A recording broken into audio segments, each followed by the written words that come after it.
Okay. Welcome to this afternoon session.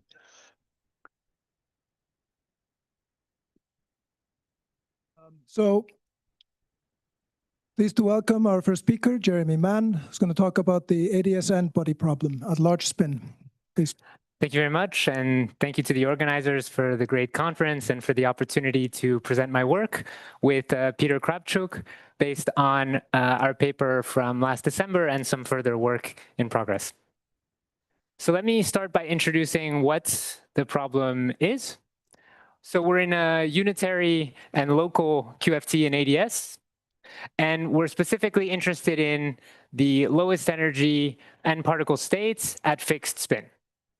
So the goal is to compute the spectrum of the so-called twist E prime in the large spin limit. So how is this tractable? The idea is to first think about the case without interactions. Then these particles will go into these orbits bound by the ADS radius, and the spectrum will just be a simple spectrum with a gap and a degeneracy of the ground state that grows, starts growing with the spin from 3 particles onwards.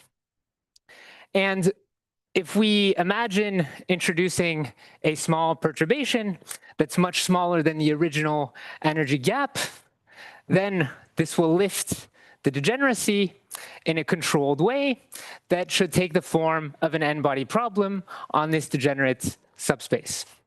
So how do we make a small perturbation? There's the obvious way of just introducing weakly coupled interactions, and there's the more interesting way in this talk, which is ensuring somehow that all of these particles are well separated. And in ADS, one way this can happen is at large spin. Because, for example, 2 particles, their distance at large spin grows like log j in units of the ADS radius. So this is the idea. And the main results of this talk, which I'll try to explain, is that most of the large spin spectrum in this model, in generic ADS models, is described by quantum mechanics, where the Planck's constant is inverse spin. And this quantum mechanics, I'll explain it explicitly below. So this is the result, but my motivation to study it is this broad framework of coarse holography. And the idea is that I can take any unitary conformal field theory, and if I look at some light cone limits of its correlation function, then it will be dual to a large distance, low energy effective field theory in ADS. And if I impose crossing in this limit, crossing symmetry, this will instate locality of interactions in this putative effective field theory. Now, this framework has not been explicitly developed yet, even though it's an interesting analytic corner of any CFT, presumably. And so the case study of this talk is a subset of operators of primaries that appear in these light cone limits called multi-twist. And the fact that their anomalous dimension should correspond to those of these multi-particle states at low twists that I mentioned before. And the conjecture I'll make is that this same ADS n-body problem at large spin appears in the spectrum of anomalous dimensions of multi-twist primaries in these conformal field theories. And I'll provide some evidence in the form of studying crossing of these correlation functions in CFT. Okay, so the plan is to first introduce the space of states on which the n-body problem takes place, then add some interactions at weak coupling that lift the degeneracy and study the corresponding quantum mechanical problem explicitly. Then I'll show why the large spin expansion is semi-classical and compare explicit finite spin data with semi-classical approximations. And finally, I'll try to explain how this semi-classical system appears in general CFTs. So let me start with the states. In free theory, just a free scalar, charge scalar phi, whose mass squared is related to the boundary dimension delta phi. And I'm interested in the lowest energy states. So I'm minimizing twist at fixed spin. The minimum is n times delta phi, and it's reached when transverse spin is 0. And if I plug these in numbers into my Ward identities for the ADS group, I obtain that the wave function of these states is completely determined by a holomorphic function of variables alpha on the unit disk. So this alpha is, its phase is given by the angle of rotation phi of these particles, which take these helical trajectories, minus the global time. And the norm of this alpha is proportional to the tangent of the ADS global radial coordinate. So my lowest energy states can be seen as wave functions in the tensor product of holomorphic L2 functions on the disk, with a measure that comes from that of free fields in ADS, which takes a simple form. And for the large spin limits, it will be useful to see these alpha coordinates also as phase space coordinates, in the sense that if I take this disk on which alpha lives and see it as a Kähler manifold, a symplectic manifold, then this holomorphic L2 space is the quantization of this phase space, where h bar is inverse delta phi. So while this h bar will remain finite, it'll be useful to think of alpha roughly as a phase space or a fuzzy disk.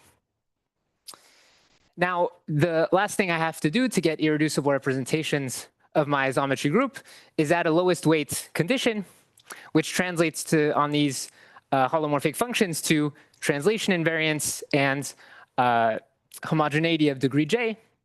Since j is an integer, this means that I have a finite dimensional Hilbert space of lowest weight states that grows like j to the n minus 2. And this is the arena of my n-body problem. So now I want to introduce some interactions that will lift the degeneracy in this subspace. So the simplest but representative interaction would just be this Yukawa interaction mediated by a scalar sigma. And since I'm only interested in the spectrum of phis, I can integrate out this sigma field and get this phi-4 interaction mediated by the bulk-to-bulk propagator of sigma. Now, at weak coupling, the leading correction to the energy levels is just given by degenerate perturbation theory, such that the matrix elements of this energy correction are the matrix elements of this potential. And since my lowest energy states are very symmetric, they only depend on one variable alpha in ADS, I can integrate out the transverse degrees of freedom and obtain matrix elements on this L2 Hilbert space. So in other words, the matrix elements of my n-body problem are given by this effective potential UN, which is simply related to for a sum of pair potentials, where each pair potential is just a 4 points exchange diagram, but localized in the alpha coordinates. So you can compute it explicitly. We did this.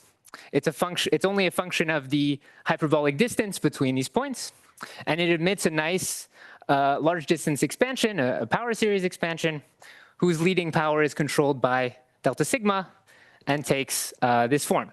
So you see that it's suppressed when the particles are near the boundary and well separated. So now we have an explicit Hamiltonian on this finite dimensional Hilbert space, so we can do numerics. So one example here of a sample spectrum at n equals 4 and j up to 120 looks like this. And what I want to emphasize is that most states accumulate near this ground state here. And by most, I mean that the remaining states are just a vanishing fraction of the overall dimension as j tends to infinity. And what you can check about this, these states here that accumulate near the ground states is that their wave functions are well supported in these configurations where particles are near the boundary and where everything is well separated, so where this picture of the introduction applies. this second accumulation point, which is separated by a gap, fits with what would look like a three-body problem, but where one of the bodies is a composite of two bodies leading to an energy gap. And if you can think of these higher trajectories as corresponding to two-body problems of two or three-body composites. So this is what these spectra look like. And I want to explain how to approximate this part by a semi-classical system. So to do this, I'll use this framework of Berzin-Toeplitz quantization. And for the purposes of this talk, you should just see it as a machine which spits out a semi-classical expansion. This machine needs three ingredients: a space of holomorphic functions on complex projective space, a measure on CPN, which defines a scalar product, and that has the following large spin asymptotics. And finally, a Hamiltonian in the form of a Toeplitz operator. What this means is that it acts on wave functions by first multiplying by a potential or a symbol uj, which is non-holomorphic, and then orthogonally projecting back to holomorphic wave functions using this scalar product. And the claim, or the result of this framework, is that the large spin limit is semi-classical, the phase space is Kähler, the Kähler potential is the exponential decay of this measure, and the Hamiltonian is given by the leading asymptotics of this symbol uj. So to fit this framework, we had to do a little trick. We needed to go to what we call momentum space. This is a different realization of our wave functions, and we call it momentum space because it realizes alpha derivatives as a multiplication operator in the argument z, and it maps the translation invariance of lowest weight states to momentum conservation in matrix elements. But it's not a literal Fourier transform. It still maps a space of polynomials to a space of polynomials, and we ultimately get holomorphic L2 functions on the complex plane. Okay, so this is the method. From after doing this translation, you can construct this measure and this Toeplitz operator. And the result is as follows. We find a phase space given by the positive Grassmannian, quotiented by the cyclic group, and the Kähler potential and the Hamiltonian take a simple form in terms of these momenta. Now, there's a nice way to understand this, these results, harking back to this interpretation of alpha as phase space coordinates. You can think of the large spin limits as pushing these particles to the boundary. And if you think of this unit disk via stereographic projection as the unit time-like hyperboloid, then it corresponds to degenerating this hyperboloid into the forward light cone, which is parametrized in terms of these momenta by the height and angle of this light cone being the norm and angle of the momenta. And if you plug in this expansion into the original potential we had in the tree level n-body problem, you indeed find this function as the leading power. Finally, in the positive Grassmannian, it's defined by the requirements that this denominator, which is a Plücker coordinate, is positive definite. And the Zn is just the cyclic permutations of my points. So this is my classical limit. And while this Hamiltonian may look unusual, it takes a very simple form.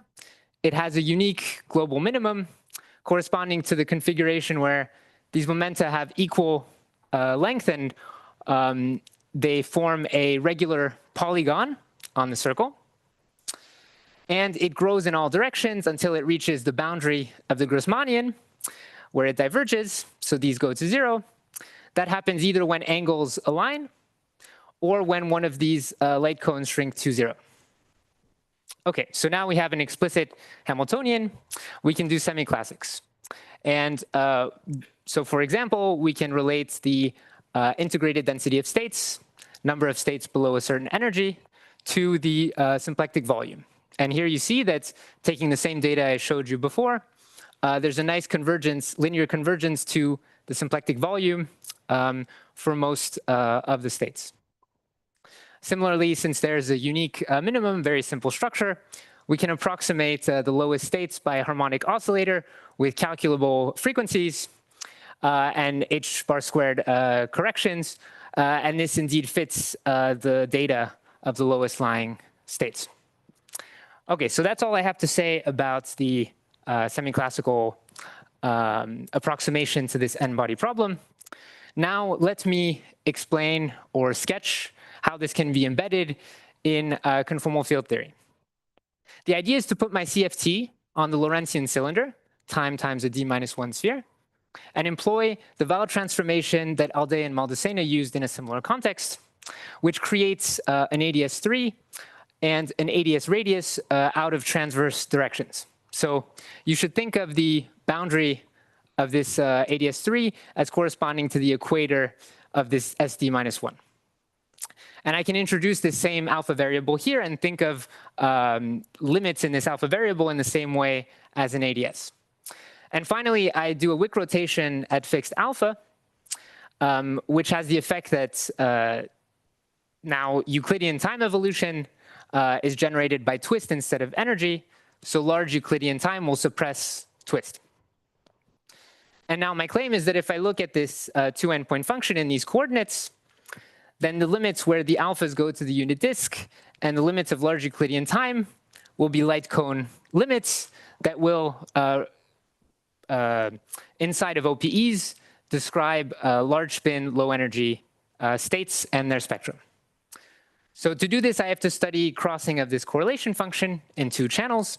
The first is the charge neutral channel, where if I take OPEs of equal alpha states, of equal alpha fields, I find that the light cone limit suppresses energy, or twist, independent of spin, with leading exchanges given by the identity, so just two-point functions, and then leading twist exchanges, like, for example, sigma in this holographic model. So these are just calculable four-point functions. On the other hand, in the charge n channel, where I take OPEs between fields of the same charge, I obtain the, so I want to think of this channel as these phis acting on the vacuum at large Euclidean time evolution. So this should be like a low, this is like a low temperature limit, which projects onto the lowest twist states, which will appear in this OPE. And when the dust settles, we find that we can understand these phi fields in this limit acting on the vacuum as coherent states on this holomorphic L2 Hilbert space. And the matrix elements of the anomalous dimension of these multi-twist primaries corresponding to the same large distance potential as in my ADS n-body problem. Now, of course, this only applies in the limits where these points are near the disk. So to invert this into a solution for the spectrum, I have to assume that the states I'm considering are indeed supported in these well-separated configurations, as we saw in the weak coupling problem. So let me finish with a selection of future directions. Apart from sort of proving that this semi-classical problem describes these multi-twist operators in general CFTs, it would be interesting to push this idea of coarse holography and more specifically reformulate this light cone bootstrap program as a large spin or large distance and low energy EFT in ADS. And a good way to perhaps find information on this would be to compare with planar gauge theory, where there's results in this direction, and compare with the near threshold expansion of the S matrix, which is the flat space analog of this EFT. And finally, an interesting regime which goes to the boundary of validity of this EFT but still makes contact with some analytic formulations like the superfluid, would be to look at large N, and in particular, making analogies with the fractional quantum Hall effect, which has similar N-body problems. It's when N squared scales like J that we expect perhaps some non-trivial phases to appear. So with that, I'm done. Thank you very much.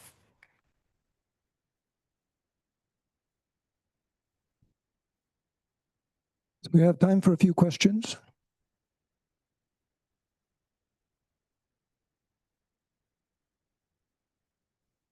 Thank you for the very nice talk first.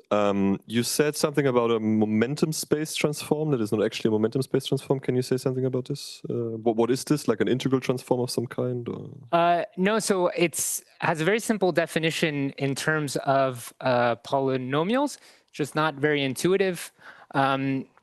It's literally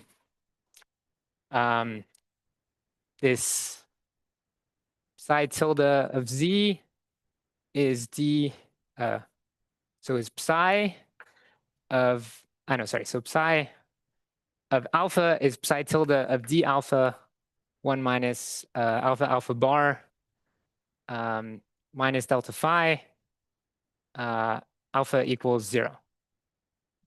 So it comes from a duality between, if you want, the operator, which is a combination of, in CFT, of derivatives acting on fields, and its wave function, which is a correlation function. Is this now for 2D, or how many dimensions is this transform? Because this looks like a two-dimensional kernel for the unit disk. But yeah, well, this is really defined at the level of L2 functions on the disk. Yeah, so it's just 2D in that sense. Yeah. Thanks.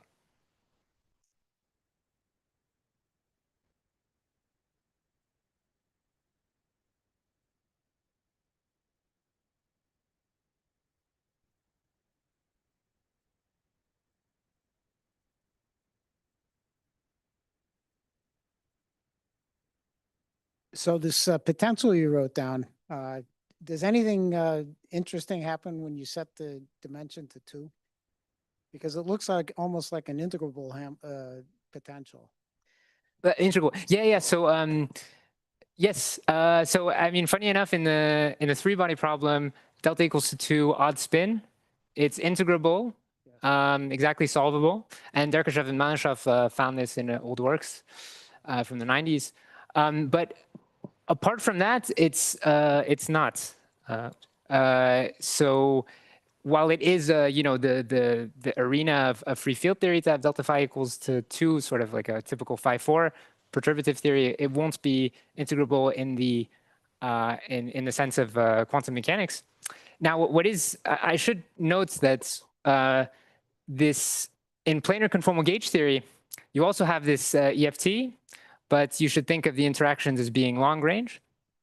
But you can still describe the leading Hamiltonian that lifts the degeneracy, and that one is integrable. It's the classical XXX spin chain, and that was found by Koczemski in the 90s.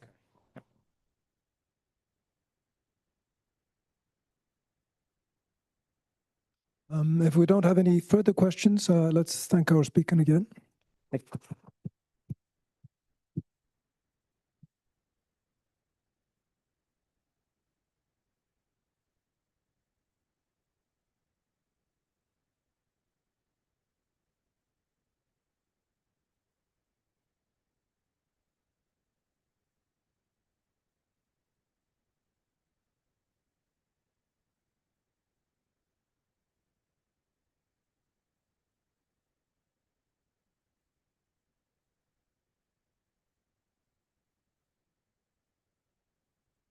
Okay, so our next speaker is Ziwen Kong, going to tell us about integral identities from symmetry breaking of conformal defects, please.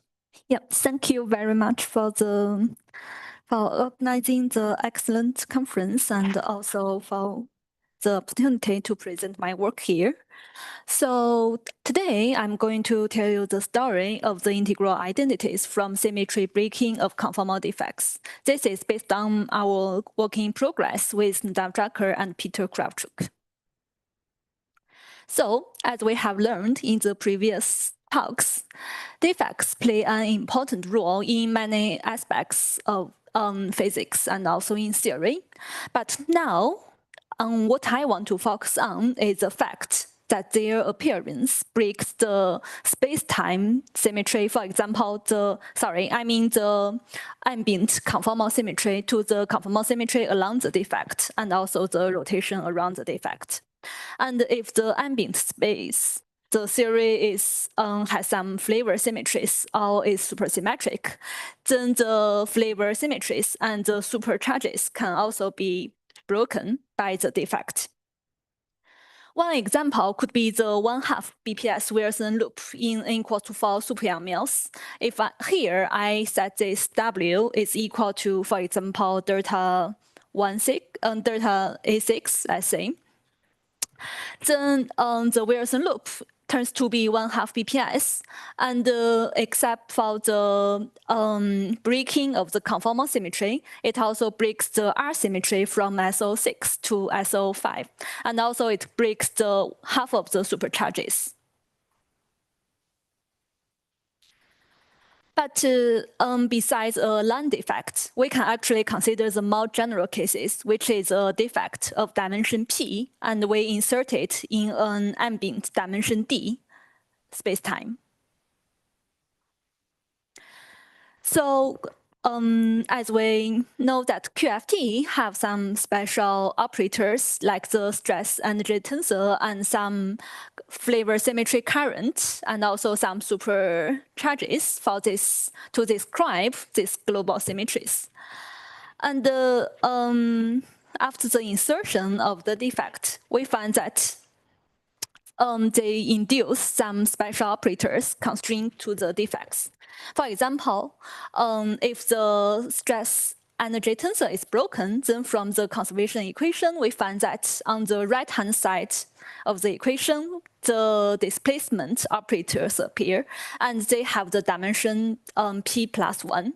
And for the broken flavor symmetry current, we find the right-hand side to be the the tilt operators. They have the dimension P, which is identical to the dimension of the defect, which means that they are the exactly marginal operators. And both the displacement operators and tilt operators are defined restricted to the defect. Here we show two examples. One is a famous Wilson line in n equals to 4 super-Young mills. And if we want them to be conformal, we can take W to be either with absolute value 1 or with 0. And we find that the displacement operator is a linear combination of the electromagnetic field with the derivative of the scalar, and tilt is like some other scalars orthogonal to the choice here. And another case is not supersymmetric, is our own model where the defect that we consider is a magnetic line. So here the displacement is the derivative orthogonal to the defect acting on the scalar, and tilt again is some rotation. And more precisely, we can consider this displacement operator as a variation acting on some local point of the displacement. Well, we can think of the tilt as some rotation of this coupling. So, what is the main question that we want to ask? So just now we have said that there are many broken global symmetries. Could be the conformal symmetry, the flavor symmetry, the super symmetry, and so on. And we know that the insertion of the defect will break these symmetries, and they introduce some new operators restricted on the defect. So then what happened? And our result is that these broken global symmetries are captured by the integrated correlators involving displacements and tilts, and also, of course, the operator arising from the broken supersymmetry. So to be more precise, let's think of it systematically. So we can think of a defect that breaks a global symmetry group J to a subgroup H. And in general, we can describe this symmetry breaking by some W living in the symmetry breaking coset. And we expect that the correlation function of the W is equal to the correlation function of W after the left action of a group element of J on this W. And here we use the H perp to describe an element in the symmetry breaking coset. And of course, this left action depends on the renormalization scheme, but we don't want the scheme-dependent properties, and we just want to find some general properties that could be true in any scheme. So let's just keep agnostic about the scheme. And then it's enough for us to impose the infinitesimally in the left action J, and we want to expand this W to all the orders, which means that we put this J to be e to the lambda, and we expand it in W in this way. And we have that at the leading order, LO is just lambda perp, which means that the part of lambda that is living in this coset. But from L1, it becomes some scheme-dependent things. Here we take the example of the broken flavor symmetry, which gives us the tilt operators. We plug this into the right-hand side of the equation, and we expand it, and that's the equations that we get. Here we use the shorthand that T of W is the integrated tilt operators with the measure W.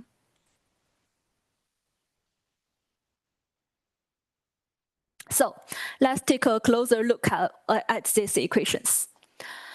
So for a given choice of the renormalization scheme, these equations determines what Ln is. So because we will see it later, and as we have said, these Ln's are scheme dependent. So if we want some scheme independent properties, we can just eliminate these Ln's from these properties and get to obtain the scheme independent identities. And finally, the truth is that these Ln's have to represent the properties of the Lie algebra of the group of J. Okay, then let's say it order by order. We know that L0 here is some scheme independent stuff. And so at the leading order, we take n equals to 0, and it just gives us the integrate one-point function is 0. So this is, of course, trivial because we know that in CFT, the one-point function vanishes. So we can view it as a sanity check.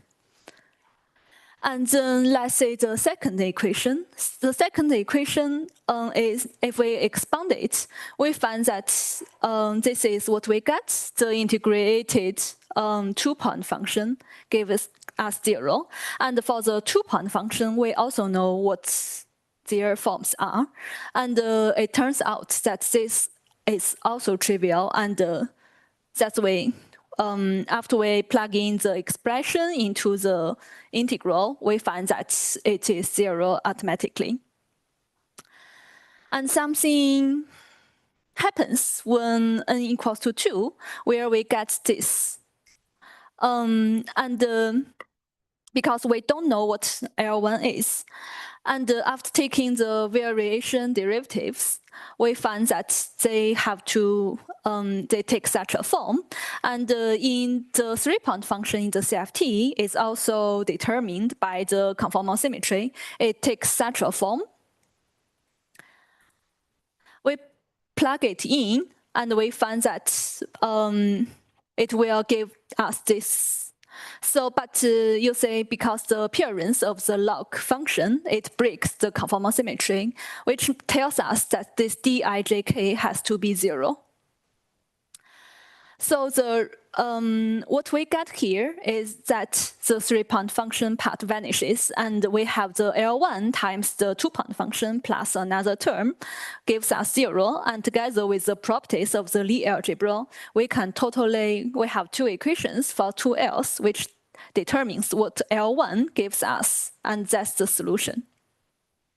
There is another case for P equals to 1, that the 3-point function doesn't have to vanish. Instead, they can take such a form, like you remove the absolute value, and for the D part, you replace it with a totally antisymmetric tensor structure. And here we also show that because of the parity of the defects, the integration also vanishes. But so far, what we have got is just 0 is equal to 0. And from n equals to 3, we say something interesting finally happens. So after taking the derivatives, we find the integrated 4-point function is equal to plus some deltas times 2-point function times some L2s. That gives us 0. Here the dots represents the permutations of the L2 terms. So what can we do? The first equation that we can extract from here is that we take tau 2, tau 3, and tau 4 to be all different from each other. And for simplicity, let's take 0, 1, infinity, and with that get that all the delta functions are 0. And just the purely integrated 4-point function is 0. So it also seems boring, but is it true? The answer is not. Even if this function tells us, like, for example, if we say the case for the 3D n equals to 4, Chen-Simons matter series. So from the analytic bootstrap, people find that 4-point function should have such expressions where they have 2 undetermined parameters, eta and epsilon. But if we put the 4-point function into the integration, which is very easy, we just integrate it over tau, we find that the right-hand side is proportional to eta, and we have already known that the integration must be 0. So it tells us that eta is 0, and all the things left is just the last line here. So that it actually should give the 4-point function the same as the 4-point functions in ABGM theory. And except for this, one can take the double integrals, which will give us a finite piece of the of these L2 terms. And together with the subtraction of 2 L2 terms, we know that the right-hand side should be this. And from the last step, we have already known what L1 should be. So that we plug it in, we find that the double integration, if we integrate over, let's say, tau 3, then what we can find is the integrated identities for the curvature of the symmetry breaking coset. So this is a highly non-trivial result because it's not 0, and it varies from from series to series depending on what the coset is. And but we don't stop here. Because this expression is valid for any n, so it actually produces new integral identities for n+1 point correlation functions. And we verified n equals to 5 identities, which the highest correlation function here is a 6-point function.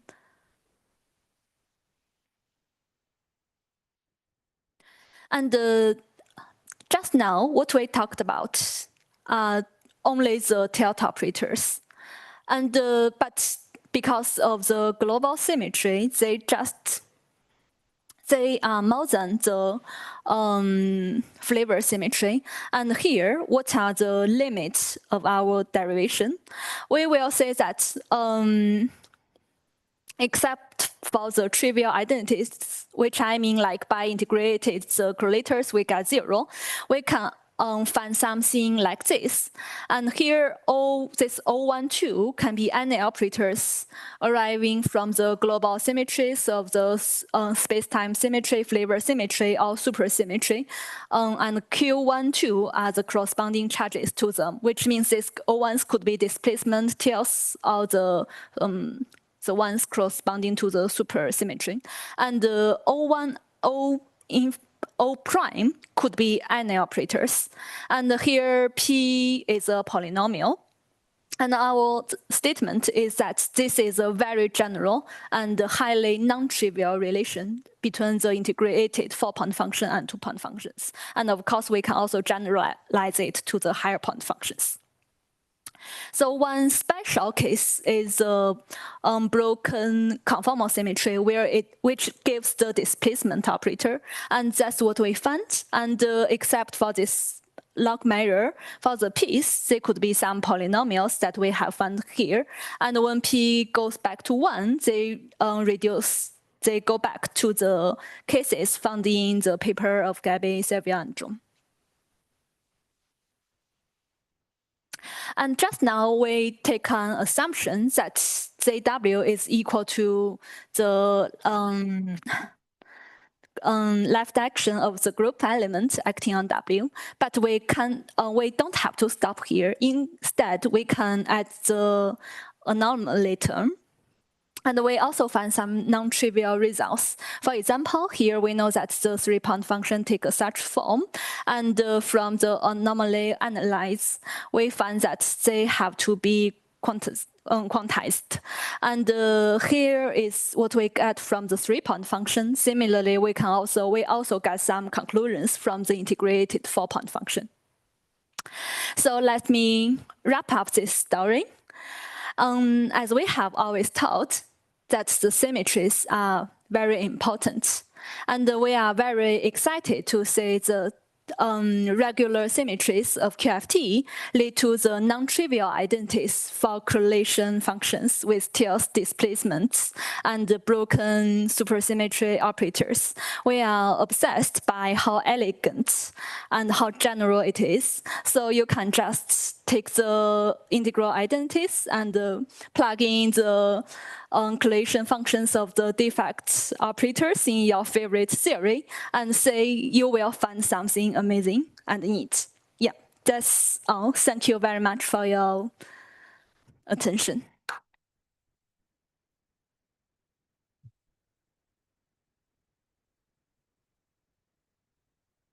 Any questions? Questions?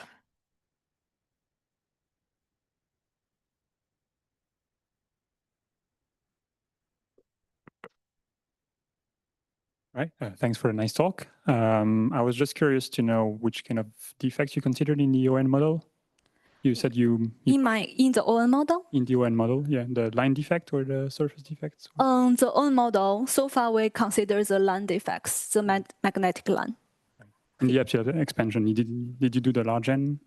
Yes, we did the large N. Okay, cool. Thanks. Thank you. Further questions? Sorry, we don't have to consider only the large N cases. For the finite N, I think we also have the examples. Yes, in the epsilon expansion.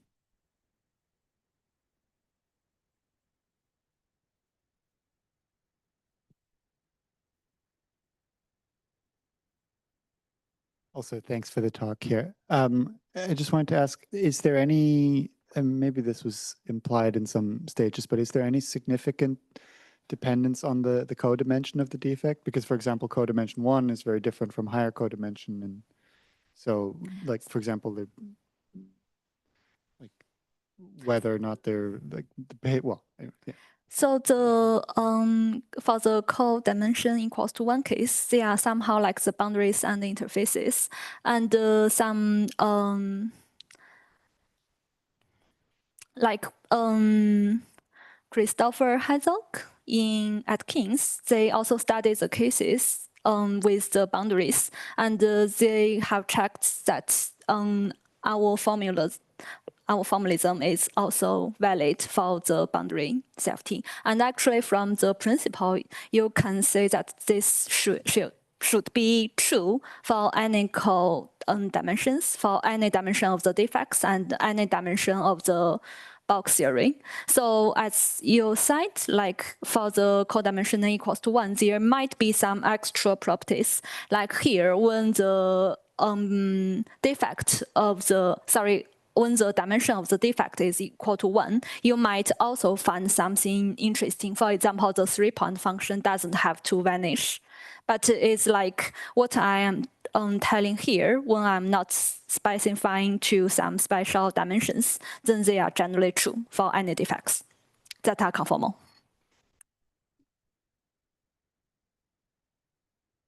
Okay, if there are no further questions, let's thank our speaker again. Thank you.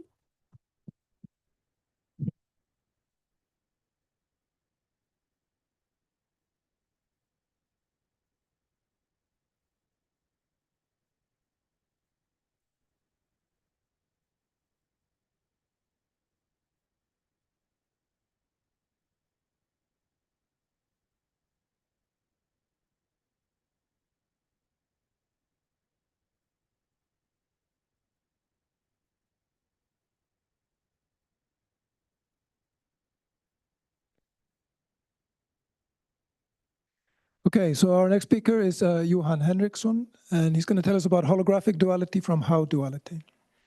Thank you very much, and thank you for giving me the opportunity to present my research.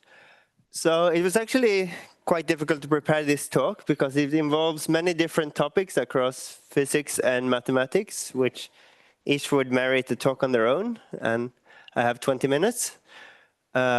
But I'll do my best. So this is based on some work we did with Brian McPeak and Anatoly Demarsky from earlier this year, which has the same name as the title of my talk. So let me begin by explaining the context a bit, which is this idea of holography by averaging. It has been motivated by considering the so-called factorization puzzle in holography. In particular, if you have non-zero contributions from bulk wormhole solutions or bulk wormhole saddles in a holographic setup, this can be reconciled in holography if instead of a single boundary theory, you have an ensemble average of a boundary theories. So it's important to exhibit explicit instances of this setup and understand better why they work. So one case where everything works out very nicely is the Narayan ensemble considered by these authors. Here one integrates over a continuous Narayan moduli space with a homological metric, and this integral gives as the answer a real analytic Eisenstein series divided by some universal denominator. And this right-hand side in turn is a sum over modular images of a certain seed, which happens to be the vacuum character of u1 to the n times u1 to the n symmetry. And in fact, this equation follows from some underlying mathematical identity known as the Siegel-Weil formula. So what I want to talk about today is another instance, which is based on what we call code CFTs. I'll explain that in detail later. So here we have a discrete ensemble. We just have a finite list of CFTs, and we sum over them with equal weights. And on the right-hand side, we also have a sum over modular images. Here, a finite sum over modular images. And like in the previous case, we're also able to relate this to some underlying mathematics. In this case, something called How duality. So this will be the central point of my talk. And this How duality is actually, in a way, a generalization of the Siegel-Weil formula. So first, I want to introduce error-correcting codes. So an error-correcting code is a collection of binary vectors, or more generally vectors mod p. So here is an instance of 16 vectors, which are chosen in such a way that the minimal distance between each of these vectors is 4. And this can be used to send a message. Say you have 16 different messages to send, and if one of these bits get flipped under transmitting this message over a noisy channel, you can still recover the message by going back to the closest vector that you sent. So error-correcting codes have been studied by mathematicians since the 1950s and have very deep connections. One is that they can be used in practice. For instance, the Voyager mission used a code similar to this one to send messages back to Earth. Mathematicians have listed and classified these theories, and in particular look for good codes which have large distances between these vectors. And this is in a sense similar to a large gap on the CFT side. For us, two aspects will be important. One is that codes can be used to construct 2D CFTs, as first shown by these authors. And this is by a lattice construction. So this gives 2D lattice CFTs. And if you start from this particular code here, you actually get the E8 chiral CFT. Second point is that codes come in natural ensembles. So it's possible to list all codes with a certain length and a certain property, and compute properties of this ensemble. In particular, the average over codes have been known since the 1970s. So today I want to consider codes over FP, the field with P elements. So we define a code to be a collection of vectors inside FP to the 2n. So I consider even length codes. And such a code defines a Lorentzian lattice if we embed FP to the 2n inside Z to the 2n as the unit cell. And this lattice can in turn be used as a momentum lattice for a corresponding Narayan CFT. And these will be our code CFTs, so they are discrete points inside the Narayan moduli space. Associated to a code is a polynomial called the enumerator polynomial, which is just a sum over formal basis vectors indexed by the vectors in the code.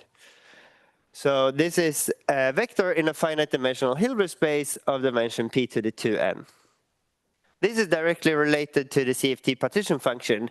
If we replace these formal basis vectors with functions of the moduli and also some fugacities. This particular function, the precise form is not important for what will follow, was actually found earlier, and it agrees with what was called non-holomorphic conformal blocks of abelian Chern-Simons theory. So I mentioned ensembles of codes, and it's possible to write down a formula for how many codes of this class that I consider, which is even self-dual codes, as a function of n and p, where n is the length and p is the prime that we consider. So as you can see from this table, the number of codes grows factorially. And at some point, it becomes impossible to list all the codes. However, for small n and p, we can list all these codes and compute the average enumerator polynomial explicitly. In the simplest case, where we just have n equals 1 and p equals 3, there are two codes. Each of them have 3 vectors, so their enumerator polynomial has 3 terms. And we can just compute the average by summing them and divide by 2. So next I want to show how we can recover this by a holographic computation, which is this idea of summing over modular images. So although these average formulas have been known for a long time, it was only recently that we realized that for different types of codes, we can always write down these code average formulas as a sum of modular images, where the seed is this psi indexed by the 0 vector. So to do this, you need to discuss modular invariance. So the modular invariant over the partition function of the code CFT follows from some identities that were written down on the error correcting code side already very long time ago by McWilliams. In particular, there are 2 identities, one corresponding to modular S and one corresponding to modular T. So for an even self-dual code, their enumerator polynomial is invariant under these 2 identities, which in turn gives modular invariance of the corresponding CFT. So now we can test this idea that we should sum over modular images of the 0 vector. We see that if we act with T, we would introduce phases that all are unit. So in order to get some new, we should sum over unique terms. So to get something new, we need to first act with S, and then the list quickly exhausts, and we just have 4 terms in total. If we expand all of these terms out, we get these 4 lines. And if you consider, for instance, psi11 here, it appears with 3 different phases, and all these phases cancels.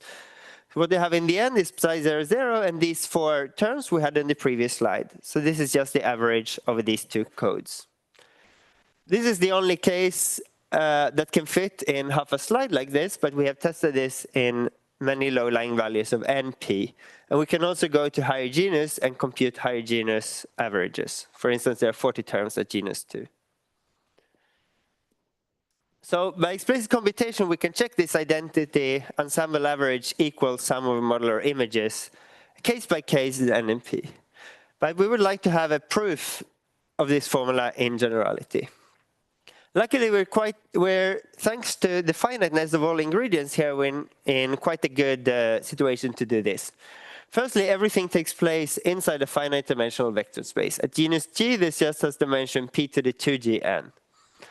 Then there are 2 finite groups that acts on this vector space.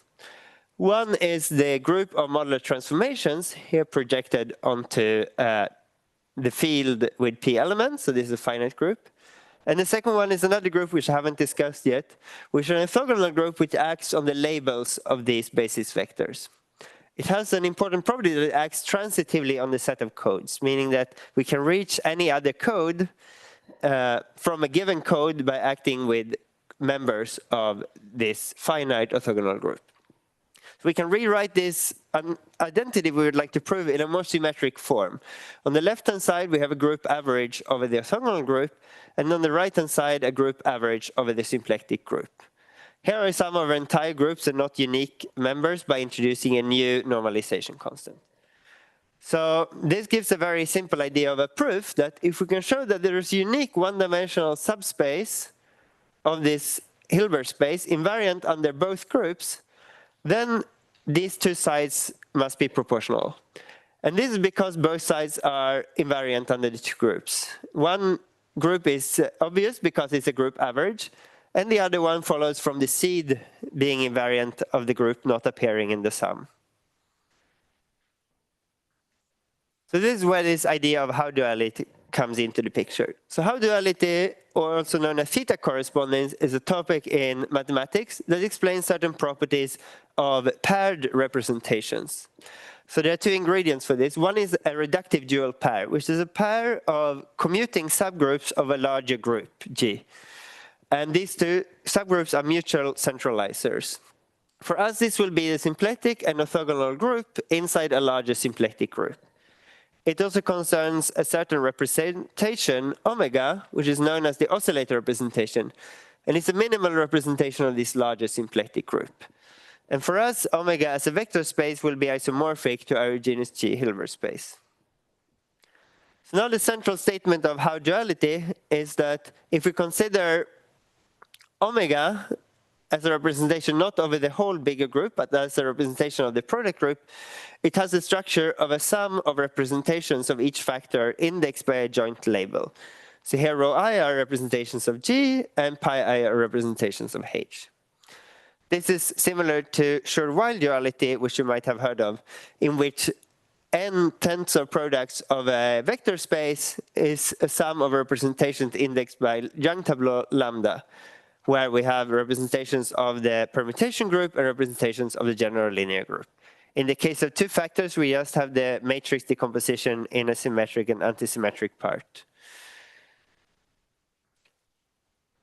So here is the outline of the proof. We'd like to prove equality of these 2 group averages, or at least proportionality, because it's easy to fix the normalization constant afterwards. So we consider Howe duality, where one of the factors is this orthogonal group, the other one the modular symplectic group, and the oscillator representation being our Hilbert space. Then we take the central statement and separate out the singlet representation of the 2 groups, plus a sum over non-invariant terms. This shows immediately that there is a one-dimensional vector space invariant under the product group, so it must contain the 2 sides of this equation 1. Turns out it's not quite this simple, and we needed some precise statements for Howe duality over finite field. Luckily, these could be found in the literature. And in particular, we needed a conjecture from the 90s, which was proven only very recently in the math literature. So far, I discussed an explicit instance of holography by averaging coming from the ensemble of error-correcting codes. And we followed this blueprint from the Narayan ensemble and saw that we have an ensemble average equals sum over modular images. Moreover, we proved this equality using Howe duality over finite fields by this idea that we have a unique one-dimensional vector space invariant under a pair of commuting groups. So in my title, there was also the idea of Chern-Simons gravity. So this is what I want to talk about in the remaining time. So Chern-Simons gravity is not an established concept in the literature, but we think that this is a phrase or a formulation that can describe our setup pretty well. So imagine you want to construct something that should be called Chern-Simons gravity. One way to go is the following. We start by level P abelian Chern-Simons theory on some bulk manifold B whose boundary is a Riemann surface, sigma G. And this theory has a Hilbert space which is spanned by all possible charges inserted of Wilson lines on non-contractible cycles. So these green cycles in the picture. This is a topological quantum field theory. It has a global ZP times ZP one-form symmetry carried by these Wilson lines. Now we can make a little bit of a leap and appeal to this conjecture that the theory of quantum gravity should have no global symmetry. So we can try to gauge away this symmetry. In practice, what you need to do when you do this is that you need to look for a maximum non-anomalous subgroup of this symmetry. And this was nicely worked out in the paper by Benini, Coppetti, and Di Pietro. And what you get at the end is that, what you get at the end is you get a sum over vectors in this, or charges in this non-anomalous subgroup. What was realized later by Barbara, Dimarski, and Shapiro was that there is actually a one-to-one relation between such maximum non-anomalous subgroups and even self-dual codes of exactly the type of codes that we consider in this work. So you can actually make a second leap, if you want, and say that there are many such non-anomalous subgroups. So why choose one? Instead, we could average over all such gaugings or all such codes with equal weight. And this would give the left-hand side in our equation, the ensemble average. Now, you could also try to take a more conventional approach to Chern-Simons gravity, which would be to start from the idea that gravity should imply a sum over geometries, or in this case, sum over topologies. We should sum over all bulk topologies B, whose boundary is a certain fixed Riemann surface. Under certain circumstances, we can limit this sum to so-called handle body geometries. In this case, we can reorganize the sum as a sum over modular images of a certain fixed topology, such as the filled multi-torus. And this is a similar idea that was proposed in pure gravity by Maloney and Witten. So we get the sum over modular images of a fixed topology. And this in turn is the contribution from the zero vector in the code. And this gives the right-hand side in our equation. So to summarize, we have seen an explicit instance of holography by averaging, and the equation ensemble average equals sum over modular images. And this ensemble arises naturally by gauging maximal subgroups of ZP times ZP one-form symmetry of abelian Chern-Simons theory. And we have a new interpretation of our equality as a sum over gauging equals a sum over topologies. So if you want, this consists of two different pictures, dual pictures of this putative Chern-Simons gravity.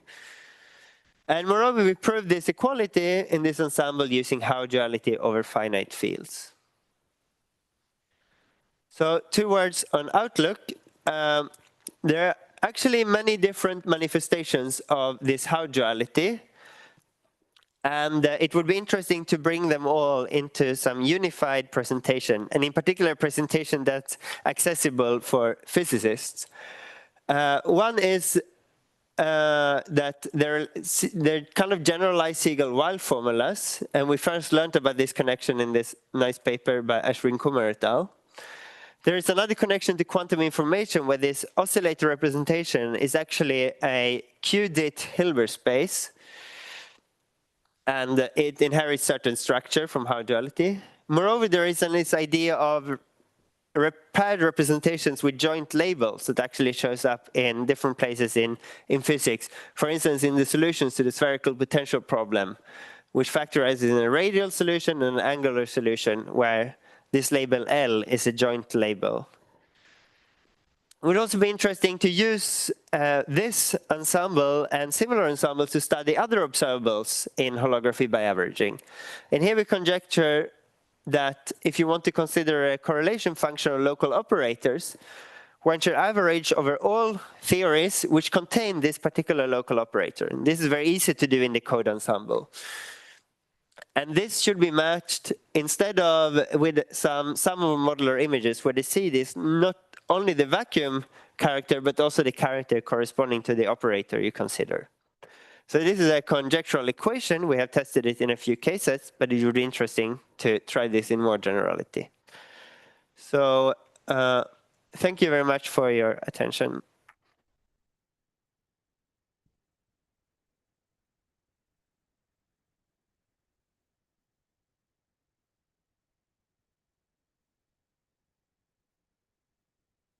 Questions? Boris first and then. Thanks for the very nice talk. So in the context of this Narine modalized spaces, there are other versions of this Siegel-Weil formula where you don't just average the partial function, but you also include some measure, which is itself an Eisenstein series. And the result also is a sum over modular images. I was wondering whether a similar thing occurs in the context of codes. That is where you would choose a different weight for each of the codes and still nonetheless get the sum over modular images. Yeah, so that would in a way be, so one way to formulate this How duality is that there is some kind of map of representations of one group onto representations of the other group. And so far, I've been studying the map of the singlet and the one group to the singlet of the other group. So we haven't tried this, but here it would be very concrete to say, look at an observable transforming in another representation here, and look what happens under this map as a representation of the other group. And in fact, this mathematics literature tells us more in generally what happens for all these representations, at least in a large class of representations. We haven't studied it, but I think this is probably what you need to do if you want to study these correlators.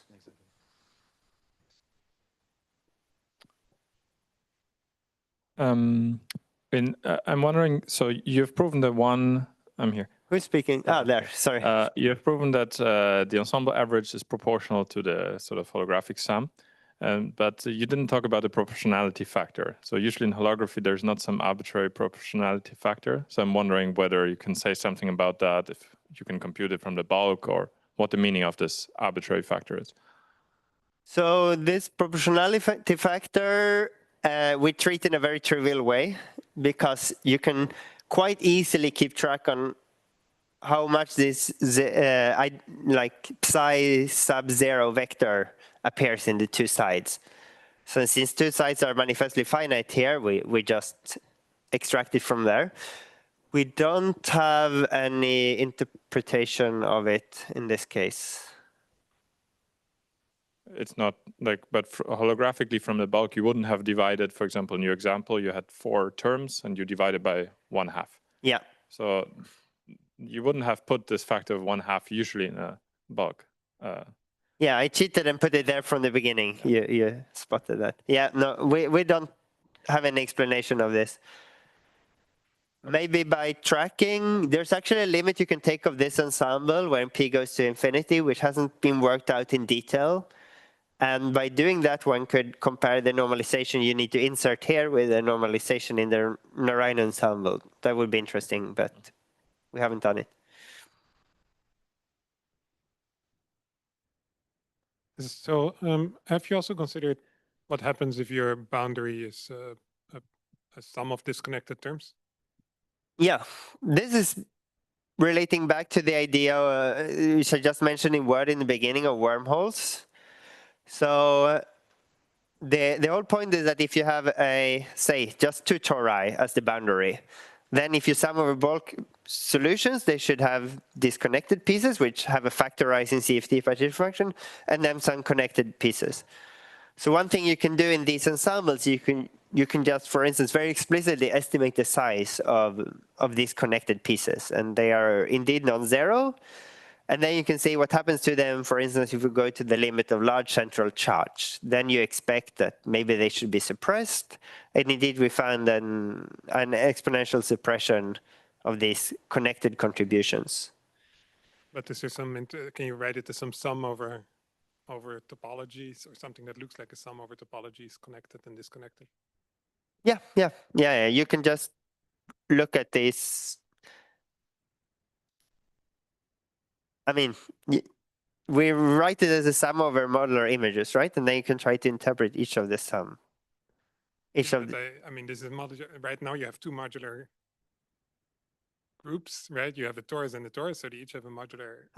So you, okay. But I want to say those are not bulk topologies, right? So the of disconnected and connected topologies.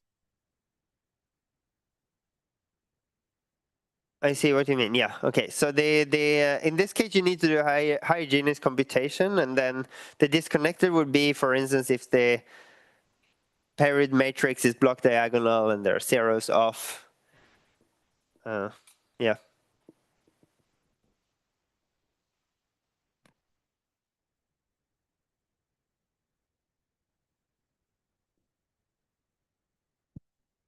Further questions?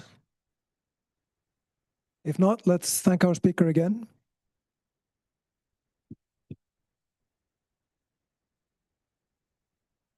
And now we break for coffee, 20 minutes. We start again at 10 minutes before 4.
How does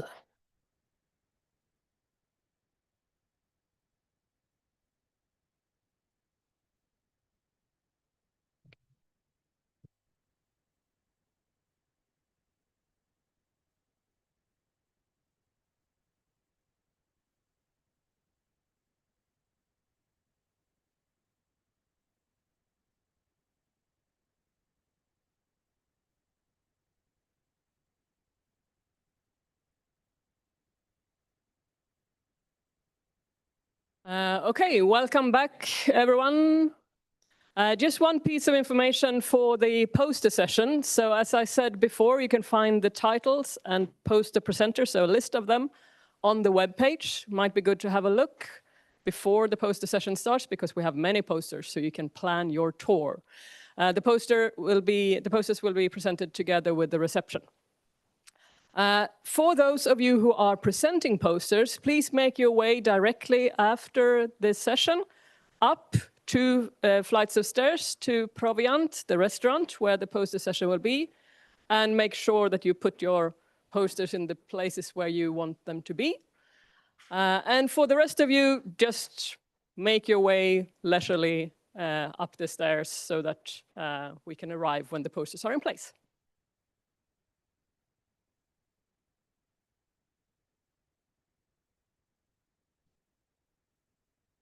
Okay, let's continue with the afternoon session.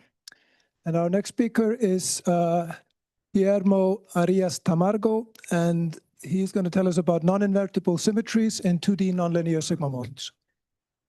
Okay, thank you very much, and hello everyone, and thanks to the organizers for organizing and for giving me the opportunity to speak about this work.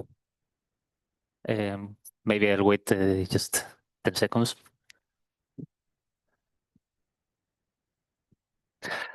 Yeah, and this work that we've been doing with Chris Hall and Max Hutt, who's they are in the audience, and Max also has a poster.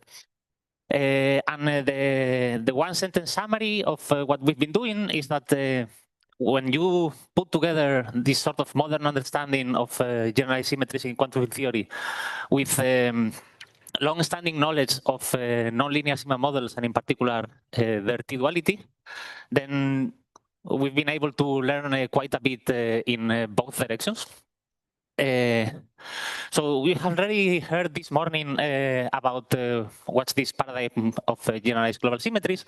The idea is that whenever you have some topological operators in your theory, you can play the game of moving them around, sticking them on top of charged things, and this allows to generalize what's the concept of symmetry in several different directions: higher form, higher group, non-invertibles. Well, this has been a focus of a lot of research during the last decade or so. And we've been able to systematize a lot of phenomena of quantum field theory, as well as making some genuinely new predictions. And I will be focusing among these on the non-invertible symmetries.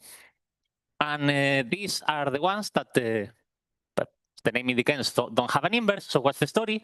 Whenever you have your topological extended operators, you can take their OPE. If these topological operators correspond to a group, their fusion will give, as a result, only one term, which is given by the product of the two. But in general, the OPE does not necessarily have only one term, it can have many, and this is also true for these topological operators, and then you have what's called a non-invertible symmetry. Then one is interested in finding examples of these gadgets, because they're new-ish. And as Sakura said this morning, there is well, there are many ways of finding non-invertible symmetries. Turns out they are very common.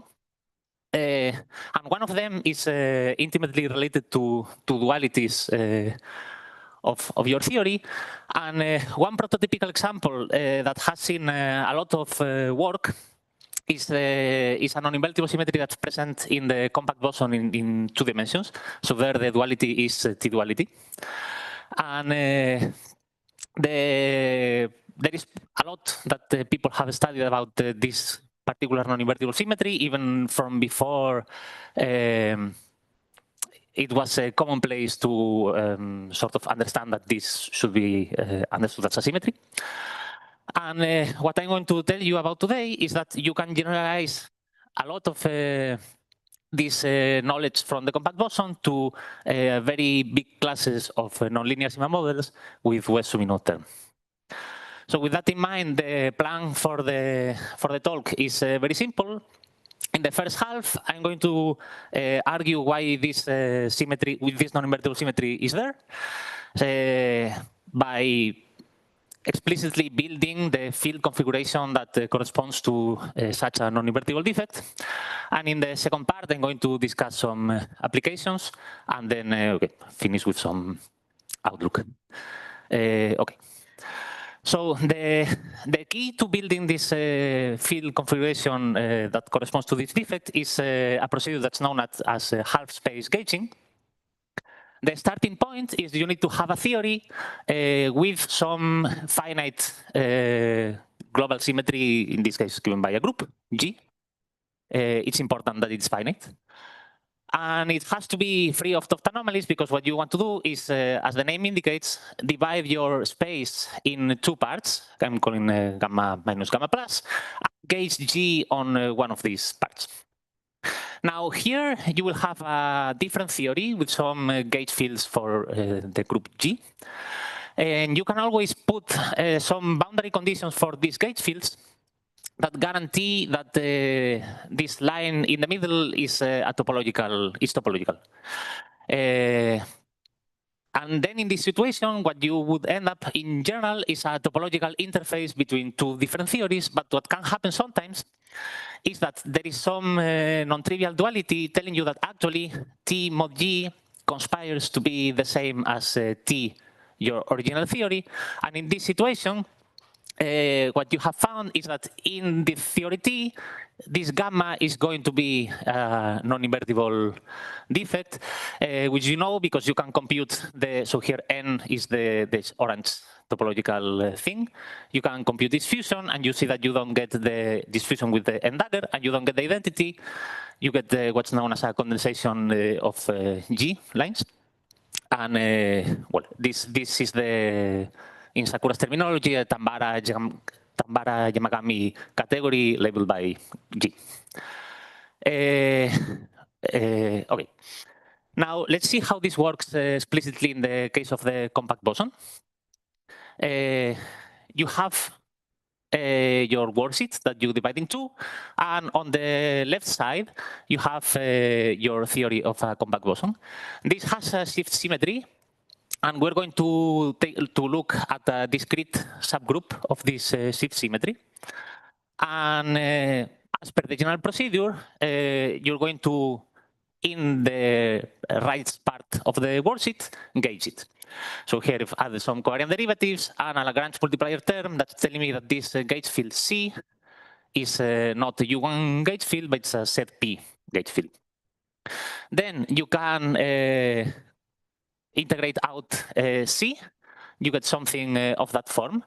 And in general, imposing these boundary conditions, which in this case are that C has to be 0 in this locus small gamma, you would end up with a topological interface between the 2 theories, but at this particular value of the radius, you notice that this guy is exactly the same as this guy, so you have one defect sitting in a single theory, and this is the non-invertible defect, which again is present only for specific values of the radius.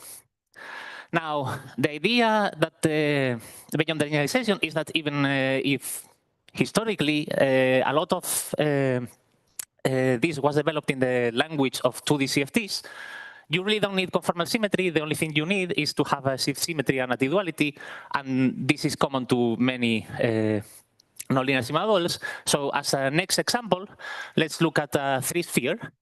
So this is the action, this is the West-Subinot term, then S2, and hop fiber of the S3. This also has a shift symmetry of phi of phi plus a constant, so you can also gauge it by promoting two covariant derivatives and adding a Lagrange multiplier term. You can carry on the same exercise of integrating out the gauge field, and by comparing the final expression with the first expression, notice that you also have some self-duality conditions, and when these are satisfied, this model has a non-invertible symmetry. And well, it just so happens that at these values, this theory is the SU2 level P Wessel-Witten model. Then other examples proceed in the same way of finding promoting to a suitable covariant derivative and adding a Lagrange multiplier term. So in general, a nonlinear sigma model will have some target space M. The action is given by a metric term and a Wessel term. And this requirement that I need to have a shift symmetry and I need to be able to t-dualize, what you need for this to be present is that the target space needs to have some isometry, or in general, several commuting isometries. And then you will have a Killing vector K and shifts of the coordinate X along this Killing vector will give rise to a symmetry of your nonlinear sigma model if the metric and the H3 form are invariant along the Killing vector. Now, as is always the case when you are trying to make a generalization of really anything, you have to figure out what's the smart language to treat things. And in this case, what you need to figure out is how to be careful about the topology of the nonlinear sigma model. So there are two topological quantities that are key in this business. One is, okay, you already know that if you have a U1 isometry, then the target space M is going to be a fibration over some base, and associated to it, you have a connection, and integrating the corresponding curvature, you get the Chern class of this fibration. So this is the topological quantity number one. The second one is related to the Wessel term. So if you consider the contraction of H with the Killing vector, this is a two form, and this two form is closed as a result of this. And then, as you do in electromagnetism, then you say, so I also have a connection V, and if I integrate this curvature, these are also going to be some integers, and they are called the H classes.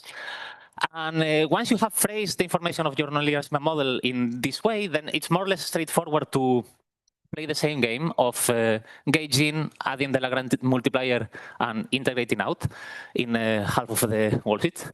I spare you the technical details, but the result is you also reach some point where you then compare with the starting point to check what are the self-duality conditions, and you have that the H class and the Chern class have to be related in quite an interesting way. This turns out to ensure that the symmetries are the same in both sides of the worksheet.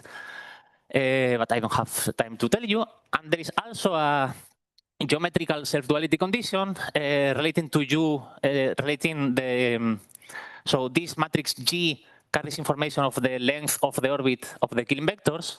This matrix B, I'm not giving you the details of what these hats mean, but it has to do with the B field. And this is the condition that generalizes the radius of the compact boson. And there are very many examples that acted now to satisfy these two conditions and therefore have this self-duality non-invertible symmetry. So we recovered the torus, odd spheres, length phases also can satisfy this. General Wessel-Witten models, so we checked SUN and spin n at any level, and we believe it's also true for other cases.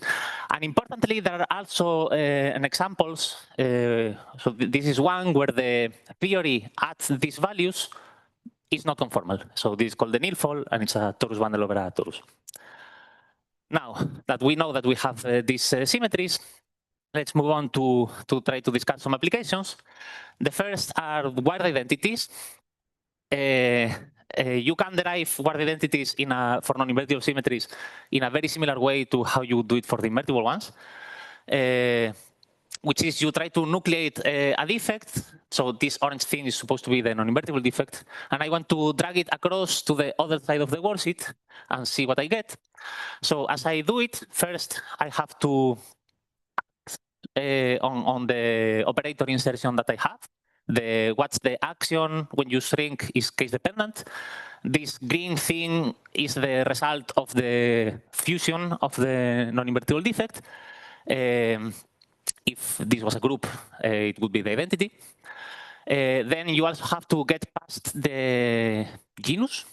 Here you also have to make use of the fusion rules. And in the end, you get that because you have this non-invertible, this correlator is equal to this correlator.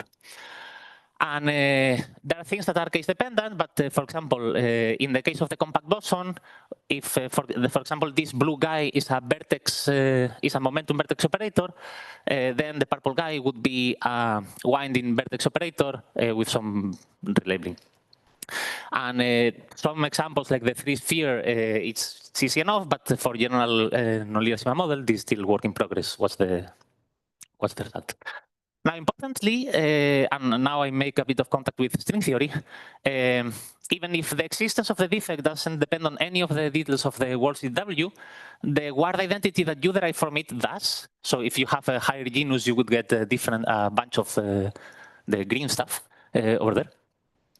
And then this is the mechanism by which, already in these papers with other examples, it was argued that this non-invertible symmetry in full string theory is broken by the genus expansion. Now, while in the topic of string theory, it's interesting to try to think what this defect looks like in the target space. And we don't really have a full precise answer, but we find it instructive to think in terms of t-fold first. So what's a t-fold? T-fold you can more or less understand as dividing the worksheet in two, and in half of it you do t-duality.